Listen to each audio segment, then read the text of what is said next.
bonsoir à tous. À la une de ce journal, une question.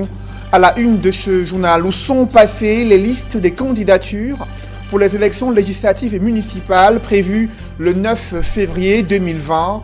L'on constate une polémique qui enfle sur la non-publication de ces fameuses listes en violation des délais fixés par la loi. Faux retorque Elecam qui affirme être dans la légalité du processus électoral.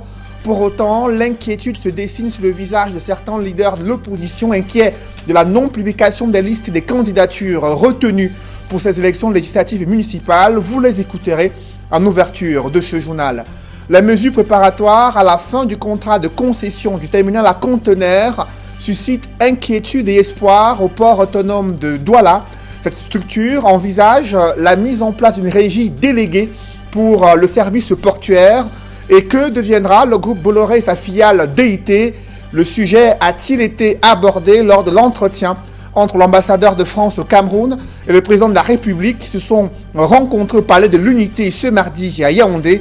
Nous en parlerons au cœur de ce journal.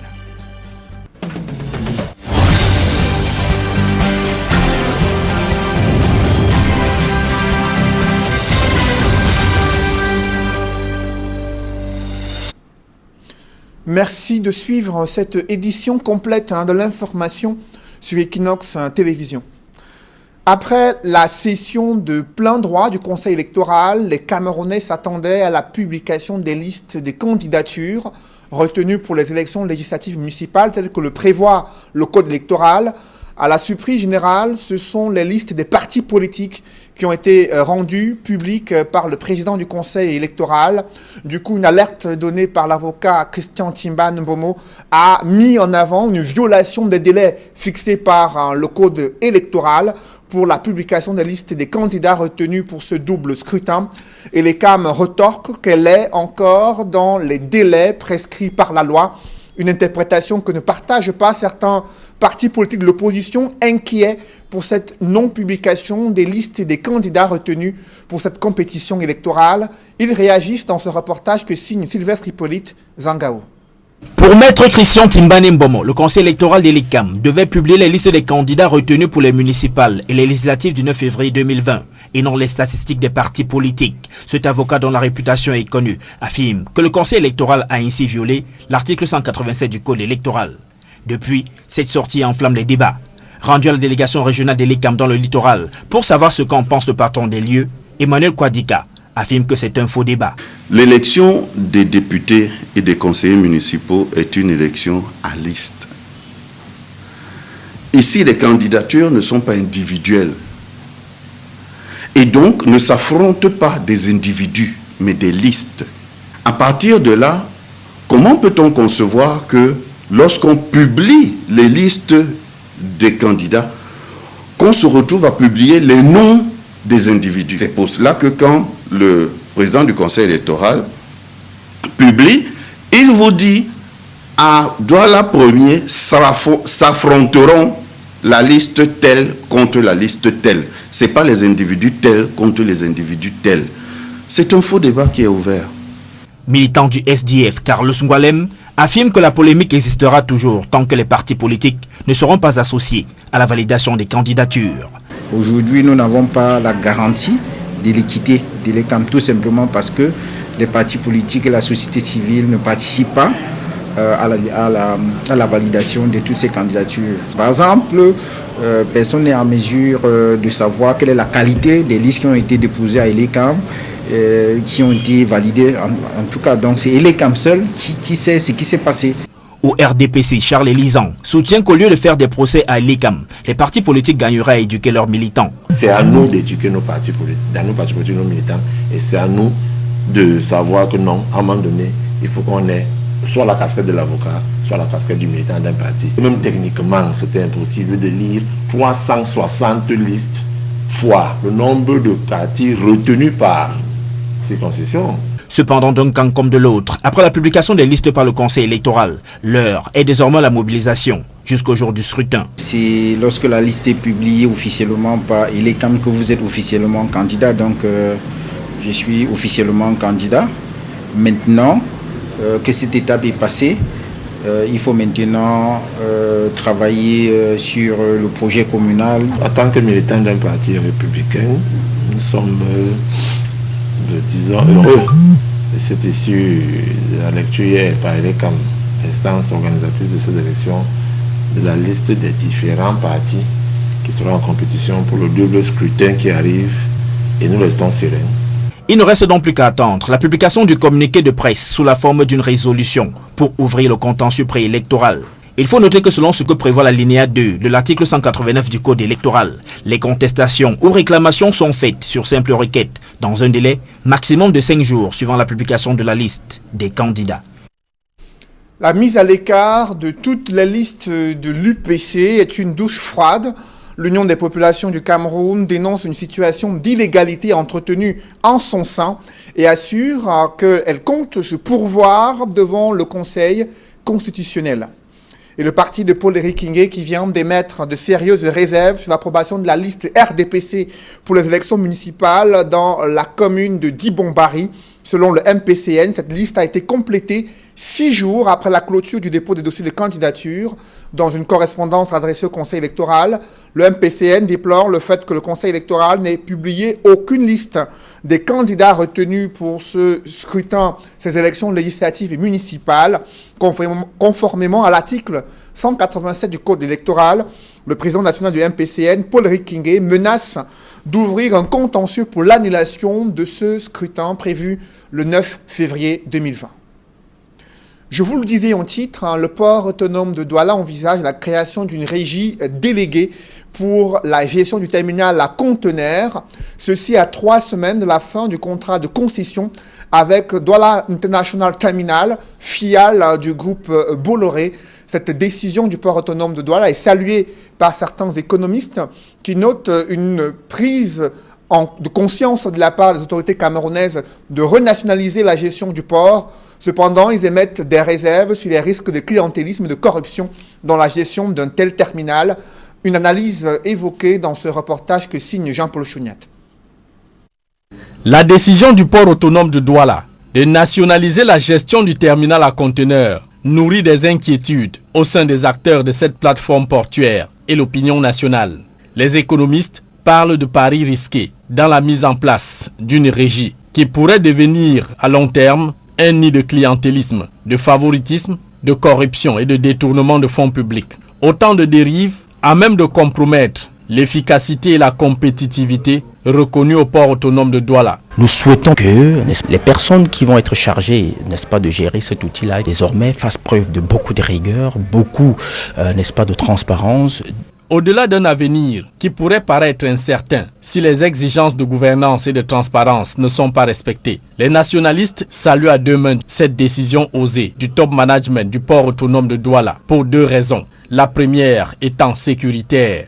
La sous-région est pulvérisée par des armes dont nous ne connaissons pas toujours la provenance, et donc confier la gestion du port à des mains sur lesquelles on n'a pas toujours le contrôle, ça peut s'avérer un peu pernicieux à quelques égards.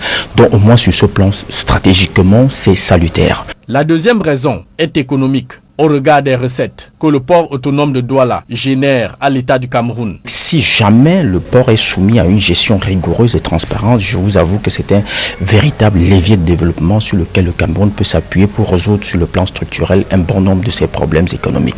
Quant à l'avenir du personnel de DIT, l'administration portuaire rassure que tous les employés de DIT seront reversés à la nouvelle régie. L'a annoncé sur les antennes d'Equinox Radio, Onanando, cadre au port autonome de Douala.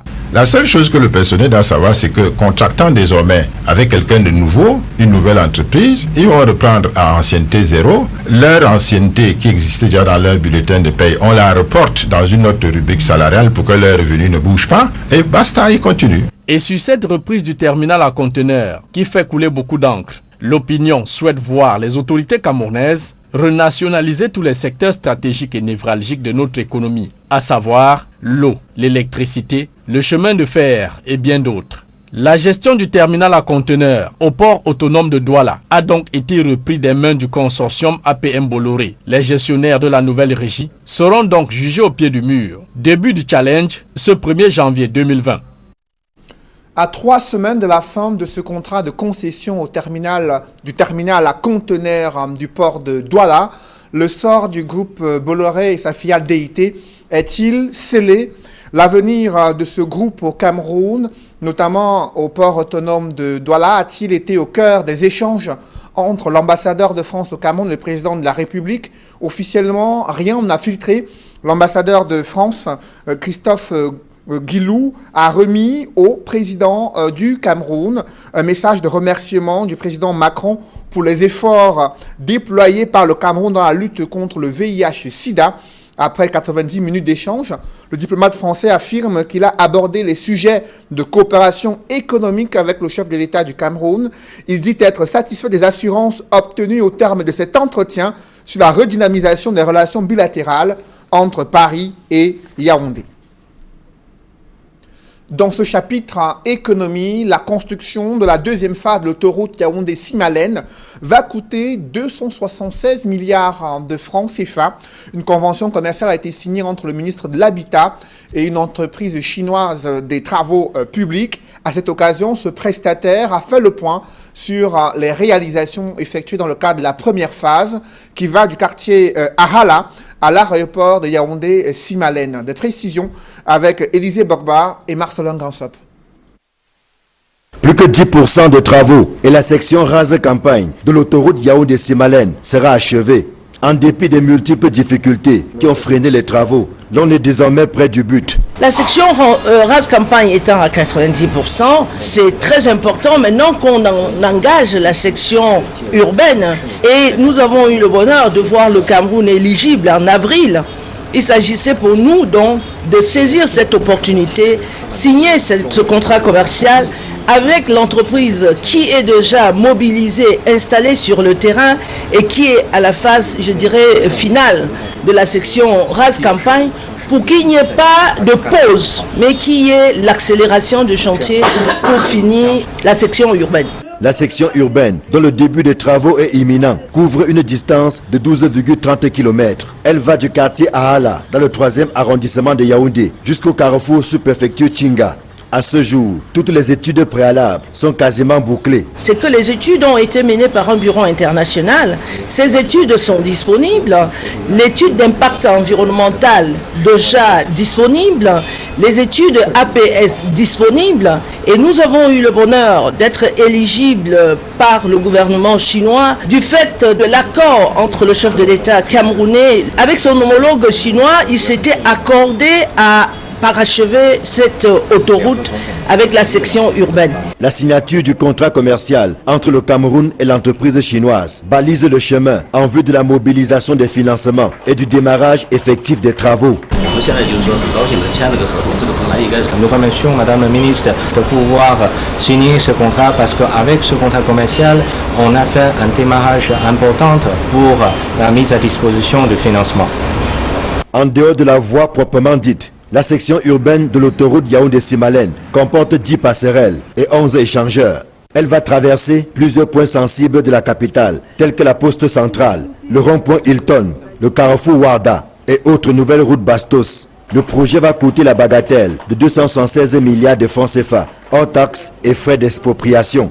À la fin des travaux dans 5 ans, si le délai est respecté, 15 minutes suffiront pour aller à l'aéroport international de Yaoundé-Simalène, au centre-ville de Yaoundé. Dans les zones rurales, les communes souffrent aussi d'un problème criard de route. C'est le cas à Tombel, là où la municipalité éprouve des difficultés à relever les défis de développement local, notamment l'accueil des personnes déplacées du fait de la crise anglophone. Des précisions avec Jacques Molon et Gladys Sidier. La localité de Tombel, dans le coupé Manengumba, est plongée dans un profond enclavement depuis plusieurs années. Les riverains sont soumis à une équation difficile à résoudre lorsqu'il s'agit d'acheminer leurs récoltes vers les grandes villes. Cet état d'enclavement fait partie des multiples problèmes évoqués durant la session d'adoption du budget de la commune pour l'année 2020. Il s'élève à 1,74 milliard. Nous avons besoin de l'aide de l'État, nous avons besoin de beaucoup de choses. Petit à petit, nous sommes en train de perdre beaucoup. Depuis bientôt 3 ans, beaucoup de nos projets rentrent. Tout le monde a peur de venir travailler chez nous. je m'agenouille vraiment devant mes petits frères, mes enfants, pour leur demander qu'il faut qu'ils sortent, il faut qu'ils viennent. On a besoin d'eux pour qu'ensemble nous essayons de construire notre ville. Je crois que de par le budget qui a été voté, qui est à 1,74 milliard et qui est en croissance par rapport au budget de l'exercice 2019, nous pouvons dire que le meilleur est à venir pour cette municipalité. Vous savez que la mairie est le principal agent de développement, à côté de l'État bien évidemment. Et nous espérons que ce budget va permettre l'amélioration des conditions de vie des populations de Tombelle. De nombreux projets en cours de réalisation ont été abandonnés au cours de l'année 2019. Il est donc question de rectifier le tir l'année prochaine en mettant un accent sur l'encadrement des déplacés de la crise anglophone. On pense qu'avec les propositions qu'on a eues dans le dialogue et qu'on dit qu'on va nous donner, le sud-ouest et le nord-ouest, qu'on va nous donner un statut spécial. Je pense qu'avec ce statut spécial, ça va donner beaucoup d'autonomie à la population, à la commune, donc pour réaliser beaucoup de projets et amener la paix. Situé dans le coupé Manengumba, Tombelle a accueilli ces dernières années de nombreux déplacés de la crise anglophone. Il est désormais question pour les autorités de trouver des stratégies afin de leur garantir de meilleures conditions de vie. Toujours dans l'arrière-pays, de nombreux centres de santé ne disposent pas d'équipements adéquats pour améliorer la prise en charge médicale. C'est le cas du centre de santé intégré d'Otélé qui souffle le chaud et le froid. Là-bas, les équipements médicaux sont vétustes et un laboratoire équipé est pratiquement inexistant. Une situation qui rend impossible la prise en charge de certaines pathologies dans ce centre de santé intégré d'Otélé. C'est le constat que font Emmanuel Diop et Marcelin Gansop dans ce reportage. Vu de l'extérieur, le centre de santé intégré d'Otélé présente un visage accueillant. Mais une fois à l'intérieur du bâtiment, c'est la désolation totale. À la maternité, comme dans les salles d'accouchement et d'hospitalisation, les lits ont perdu leur ressort du fait de la vétusté et ne tiennent debout que grâce aux bancs placés en dessous, en guise de renfort. Les lits, la prière déjà enregistre les lits. On est obligé de soutenir avec les petits bancs là pour que quand on s'enceinte sous étant donné qu'il y a le poids, pour que le lit ne puisse pas l'entraîner au sol. Bon, nous on soutient avec ces bancs là. Il s'agit là d'un problème parmi tant d'autres qui impactent négativement sur la qualité des soins offerts dans ce centre de santé. Au niveau du plateau technique, on n'a pas de laboratoire, le laboratoire n'est pas opérationnel. Bon, du moins, on se bat avec le matériel tel que les bandelettes. On a aussi le problème de lit, d'électricité. On a beaucoup plus le paludisme parce que vraiment nous sommes en zone, bon, vous voyez partout là, il y a la forêt, il y a un petit coup d'eau quelque part là. On a aussi des maladies comme les gastro-entérites, les maladies de ventre, avec d'autres petites maladies, bon, beaucoup plus sur le paludisme, les typhoïdes, puisqu'il y a aussi problème d'eau ici là. On a vraiment problème d'eau. En raison de la faiblesse et de la vétusté de ce qui tient lieu de plateau technique, la plupart des cas compliqués sont le plus souvent référés ailleurs, avec l'espoir que le patient parvienne à tirer son épingle du jeu, au regard de l'enclavement qui caractérise cette localité. Étant donné que le plateau technique est bas, on a refait au niveau de notre EHE, la plus supérieure, parce que est l'hôpital de district. Quand on a peut-être un patient qu'on ne peut pas gérer, tel que peut-être les transfusions, peut-être qu'il y a les anémies sévères, on refait en Goumou. Si l'urgence est nécessaire, on refait à Luchem pour que la prise en charge soit aussi immédiate. Parce qu'à Luchem, on se dit que c'est à Luchem qui est un peu proche. Comme les cas de fracture, on sait qu'on ne peut pas vite gérer, on refait directement à Yaoundé. Parce qu'on sait qu'aussi Goumou a certains manquements. Bénéficiant d'un logement d'astreinte, les deux personnels en service dans ce centre de santé se battent tant bien que mal pour soulager les souffrances des populations. Et nul doute que le relèvement du plateau technique pourrait mieux les galvaniser encore. Avec une population qui est exposée à tout type de maladies, Otélé mérite d'être mieux loti pour une prise en charge adéquate des cas qui surviendraient. Dans ce chapitre santé, elles sont dangereuses mais souvent négligées au Cameroun. La maladie d'Alzheimer et les démences attaquent un nombre important de la population. Les spécialistes de la santé tirent la sonnette d'alarme lors d'une rencontre à Yaoundé sur la nécessité d'améliorer la prise en charge et de sensibiliser les populations sur ces maladies et autres démences. Évocation avec Aïk Cyril. Quoique assimilée à tort à de la folie, la maladie d'Alzheimer ainsi que les démences, selon des spécialistes, demeurent dangereuses pour la santé. C'est un peu des troubles de comportement. Des troubles de comportement qui regroupent beaucoup d'autres problèmes. La perte de la mémoire qui est progressivement, la difficulté de reconnaître certaines personnes, la difficulté de se souvenir de certains événements, de dates, et puis les réactions qui sont parfois bizarres lorsque on est face à une situation. Les statistiques au Cameroun sont tout aussi préoccupantes. La maladie d'Alzheimer, couplée aux démences, touche un bon nombre de la population. Nous avons quelques études au Cameroun faites dans les hôpitaux qui varient entre 2 à peut-être 19%. Mais quand on va dans les communautés et on regarde la population qui a plus de 50 ans en particulier, on voit qu'une personne sur 3, donc 33,3%, a des troubles cognitifs qui peuvent être sévères. Quand on regarde la population de VIH, par exemple, la démence peut aller jusqu'à 20%, jusqu'à 30%. Un séminaire portant sur le lancement du programme ADIC, Alzheimer Disease and Dementia Issues in Cameroun, se tient à Yaoundé. Il en ressort que les causes de la maladie d'Alzheimer et les démences peuvent être vasculaires, infectieuses ou toxiques. Si aucune région au Cameroun n'est plus exposée que d'autres, les spécialistes reconnaissent que les facteurs varient selon les zones. Il y a des facteurs un peu partout, mais d'autres facteurs prédominent dans d'autres régions. Par exemple, si on prend, comme j'ai expliqué, si on prend les régions où il y a beaucoup d'épilepsie, on va trouver qu'ils ont beaucoup de troubles cognitifs dans ces zones-là, qui sont soit liés à l'épilepsie, liés aux infections, liés peut-être à certains médicaments ou d'autres choses. Mais généralement, toutes les régions sont touchées.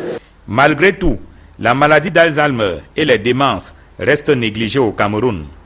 Les spécialistes s'accordent à dire qu'elles constituent pourtant un véritable problème de santé publique. Le séminaire de Yaoundé vise donc à tirer la sonnette d'alarme. Nous avons jugé nécessaire avec les partenaires de pouvoir tirer une sonnette d'alarme et dire attention, attention, voilà une entité que l'on oublie qui en réalité sont des pathologies qui parfois peuvent trouver des solutions. Médecins confirmés et aspirants prennent part au lancement du programme ADIC qui se tient sous le thème « Sortir la maladie d'Alzheimer et les démences de l'ombre ». Vous faites peut-être partie de ces parents qui éprouvent des difficultés à aborder avec leurs enfants des questions relatives à la sexualité. Des spécialistes pourtant recommandent de briser ce tabou et sensibiliser les enfants sur les violences liées au genre. Mais quels outils utiliser? Quelle est l'approche méthodologique pour parler de ces questions encore tabous selon de nombreux parents? Je vous propose de suivre nos guides Innocent Abega et Kediara qui ont suivi des experts élaborer une stratégie pour l'Afrique centrale. L'éducation complète à la sexualité est une réponse aux violences du genre. Si au Cameroun, de nombreux parents continuent de s'offusquer quant à l'inclusion des chapitres en rapport avec le sexe dans les livres de classe de leurs enfants, il faut dire que ce type d'éducation vise surtout à doter les jeunes de connaissances, compétences, attitudes et valeurs qui leur permettront non seulement de s'épanouir, mais aussi de mieux gérer leur santé et leur bien-être. Nous avons élaboré un guide au niveau du secondaire et même au niveau du primaire. Dans ce guide, vous allez voir des thèmes concernant le VIH-Sida, concernant les IST à l'école, les violences. Nous avons aussi les programmes de la puberté à l'école. Contrairement à ce que pense la masse, les spécialistes affirment que parler de sexualité à son enfant retarderait l'âge du premier rapport sexuel. En plus de cela, l'enfant en sort édifié sur de nombreux sujets qui gravitent autour de la sexualité. Il faut qu'il y ait des programmes d'éducation pour la santé et le bien-être en milieu scolaire, pour que les jeunes puissent éviter les grossesses précoces et non désirées, puissent éviter le VIH, puissent répondre aux abus et aux violences. Pour réduire ce type d'incidents, de nombreux enseignements tendent à être orientés vers une éducation sexuelle intégrée. À un certain âge, les jeunes filles commencent à avoir leur menstruation. Formation concerne à la fois les garçons et les filles. Nous avons observé que généralement, ce sont les garçons qui se moquent de leurs camarades filles. Et ce n'est pas plaisant parce qu'il y en a qui ont même déserté l'école à cause de ce phénomène. C'est donc pour édifier les communautés éducatives des pays de l'Afrique du Centre et de l'Ouest sur ces thématiques qu'un atelier de réflexion sur la formation des enseignants en éducation pour la santé et le bien-être a été organisé par l'UNICEF à Douala. Donc nous avons proposé de faire un atelier pour que les enseignants soient mieux préparés pour répondre à ces questions, pour donner aux enfants et aux jeunes les moyens de rester en bonne santé, de respecter leur corps, le corps des autres et de terminer leur éducation dans de bonnes conditions. Au terme de ces travaux qui s'achèvent ce jeudi, les participants devront restituer ces acquis aux enseignants de leurs différents pays afin d'améliorer leur méthodologie. Dans l'escale internationale, au Mali, le chef de bureau de la MINUSMA à Kidal est désormais persona non grata. Il est sommé de quitter ce pays dans un délai de 24 heures. Le ministre malien des Affaires étrangères l'a annoncé ce mardi lors d'un point de presse. Thiébile Dramé lui reproche d'avoir tenu un discours jugé contraire aux missions de la MINUSMA. Selon le ministre malien, il aurait fait l'apologie de l'idéologie du mouvement indépendantiste à Kidal, au Mali. Le chef de bureau de la MINUSMA, qui est un Français, sommé de quitter ce pays après ses déclarations jugées contraires aux missions de la MINUSMA, une mission onusienne qui vise à rétablir la paix dans cette partie du Mali. Un public reportage dans ce journal, la régionale d'épargne et de crédit, un établissement de microfinance qui vient de se doter d'un nouveau siège social à Yaoundé, occasion pour la régionale d'épargne et de crédit de présenter à sa clientèle ses nouveaux produits bancaires et son service d'accompagnement pour sa clientèle. Reportage. Au cœur de la capitale, au rond-point Loncac, l'établissement de microfinance, la régionale d'épargne et de crédit, affiche fièrement son nouveau siège social qui vient d'être inauguré. Une cérémonie fort courue avec la présence de nombreuses personnalités, dont des membres du gouvernement et le président de la commission de la CEMAC, venu étrenner ce joyau architectural R+8. Une fois de plus, la régionale d'épargne et de crédit se pose en championne de l'innovation. L'une des valeurs de la régionale, c'est l'innovation. Parce que la régionale a 3 valeurs, l'éthique, le professionnalisme et l'innovation, qui rentrent en droite ligne de notre mission qui consiste à faire des produits adaptés aux besoins des groupes cibles. Quelques exemples sont convoqués pour étayer cette réputation. C'est la régionale qui a amené le transfert d'argent au Cameroun en 1995. C'est nous qui avons amené la monétique en microfinance. Le transfert d'argent gratuit, c'est nous. Nous sommes en train d'évoluer. Déjà, avec cette digitalisation forte que nous sommes en train de faire. Désormais, d'autres produits de la régionale d'épargne et de crédit, à l'instar de la carte Colombe, apportent des solutions aux clients de cet établissement des microfinances. La carte qui était avant privative, aujourd'hui, ça sera une carte que vous pouvez utiliser dans toute la zone CEMAC, dans les autres banques. De plus, les petites et moyennes entreprises et petites et moyennes industries font aussi partie des priorités de la régionale avec une approche singulière. On va créer, et notamment au premier trimestre 2020, une agence spécialisée dans le financement des PME. Il y a des gestionnaires et développeurs de PME qui seront formés avec une technique nouvelle qui nous permettra effectivement de garantir ou mieux encore de minimiser les risques d'insolvabilité. Aux côtés de la régionale, le gouvernement rassure de son accompagnement. L'accompagnement est assuré de la part du gouvernement. nous assurons le suivi et le contrôle, mais aussi nous nous assurons que dans la mesure où ce sont des acteurs importants de l'économie, ils interviennent dans un environnement sain et assaini. Ils sont importants à leur titre propre, mais aussi parce qu'ils conservent l'argent des épargnants. Créée en 1993, la régionale d'épargne et de crédit compte aujourd'hui un réseau de 46 agences interconnectées, dont 4 au Gabon, et plus de 150 000 comptes ouverts dans ses livres par ses clients. Mesdames, messieurs, c'est la fin de ce journal. Merci de l'avoir suivi. Juste après cette édition de 20h, retrouvez Serge Alain Autou et ses invités pour le débrief du journal sur le plateau d'Equinox Soir. Serge Alain. Non-publication de la liste des candidats par le Conseil électoral pour Elecam, c'est un faux débat. Vous avez suivi le directeur régional d'Elecam pour le littoral qui estime que Elecam est toujours dans la légalité du processus électoral. Selon lui, ces listes doivent être publiées au plus tard le 11 décembre 2019 à 23h59. Il balaie d'un revers de la main les propos et les polémiques qui enflent autour de la non-publication de ces listes selon l'article 187 du Code électoral qui donne un délai bien précis concernant la publication des listes des candidatures retenues pour cette élection législative et municipale. Voilà, madame, monsieur, c'est donc la fin, l'essentiel, l'Equinox Soir, deuxième partie. Bonne soirée à vous. Bonne soirée à vous, Serge Alain. Rendez-vous demain 20h. Rendez-vous demain 20h. Voilà.